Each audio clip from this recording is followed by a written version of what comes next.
next up, we have our youngest speaker who's traveled all the way from Vancouver to share her ideas with you. Please help me welcome Ashley Phord-Toy, who's going to be giving us a talk about the pressure to be perfect.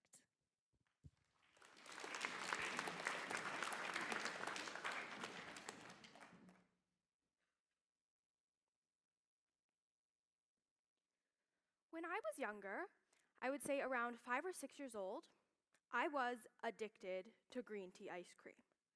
And I'm not kidding, if my parents didn't try to stop me, I would, to this day, be eating it every single day.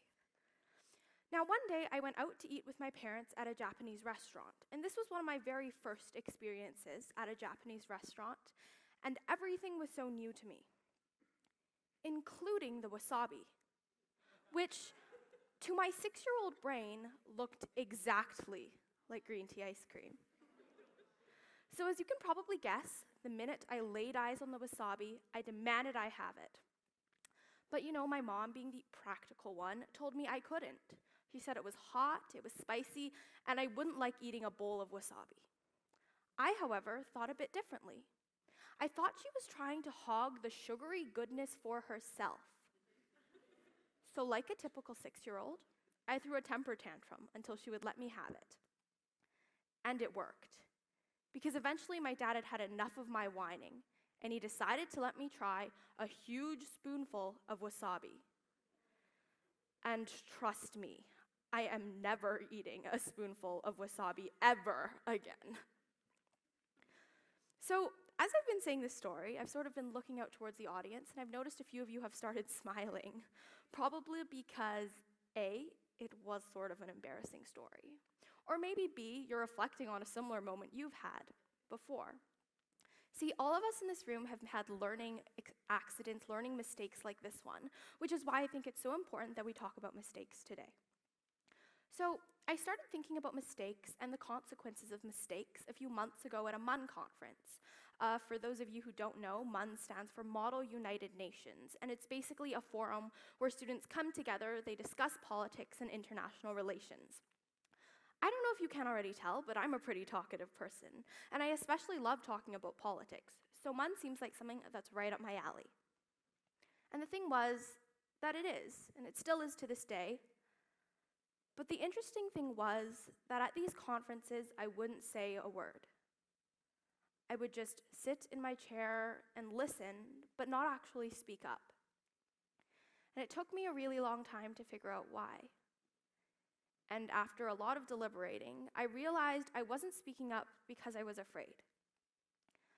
I was afraid that I would go up there and say something that was factually incorrect. I was afraid my teachers and peers would see me stand up and stutter. And so I decided it was better to not say anything at all, because I was ultimately afraid of making mistakes in front of the people who expected something of me. How many of us have ever felt this way? I'm willing to bet all of you in the audience are, at least to some extent, scared of disappointment, failure, and making mistakes, because I haven't met a single person who's not. But the interesting thing is, I don't think we were always like this. I don't think we always feared making mistakes and looking silly in front of people. In fact, I think it's something society tells us sort of throughout our lives. Our education system, the way we live our lives, it's been pushing us to think that mistakes, failure, are bad things.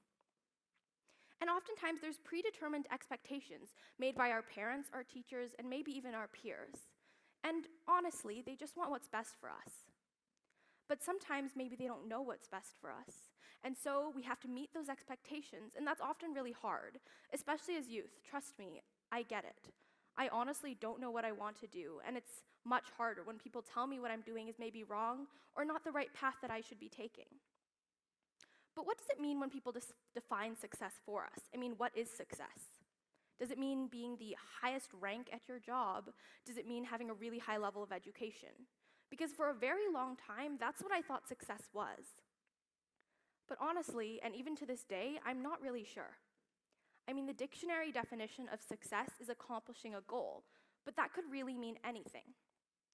I think that the problem in our society today is that maybe what youth want and maybe what adults want or people around us want is very different. And I think that that's a problem, especially because the way it's often portrayed is that making mistakes, failing, trying new things is wrong. See, the message society sends is you shouldn't make mistakes, you shouldn't fail, you should totally take risks as long as there's no mistakes from it. And that's often really hard. Trust me, I get it. And let me give you a tangible example. Let's look at our report cards. It's a scale from A to F. A being the least amount of times you made mistakes, the least amount of times you failed, F being the worst. But that's really interesting because our report cards don't measure progress. They don't measure how hard we tried. They don't measure creativity or innovation. They simply measure how many times we didn't make mistakes. And I think that that's a problem because mistakes ultimately help with innovation. They help us learn new things and they pave the way for what is going to be our futures. A wise man once said that mistakes are your own unique way of getting you to where you need to be. So, why am I telling you this? Because if we're being honest, we've probably all heard this before, that you need to learn from your mistakes. Well, what I think is even maybe a little more important than just knowing you need to learn from your mistakes is understanding why. All of us in this room are the next generation. We are the generation that is going to be the next thinkers, the next leaders, and the next innovators. And as the next generation, I think it's really important that we learn from the mistakes of the past, learn from the mistakes of history. We also have to learn from our own mistakes. And if we make mistakes, that's okay. We have to accept it, move on, and actually try to make that benefit our lives. And we have to help prevent maybe the mistakes of the future or help aid in what happens in the future. And that's really important. Because I want to be the generation that makes a difference. And if all of us in this room want to be that generation, we're going to have to learn that mistakes are a part of life and that eventually we're going to get over our mistakes and learn from it, become better people. So if you remember anything from my talk, remember this. Remember to celebrate your mistakes because mistakes ultimately shape who you are and what you can do for yourself and the world because mistakes are the building blocks of success. Thank you.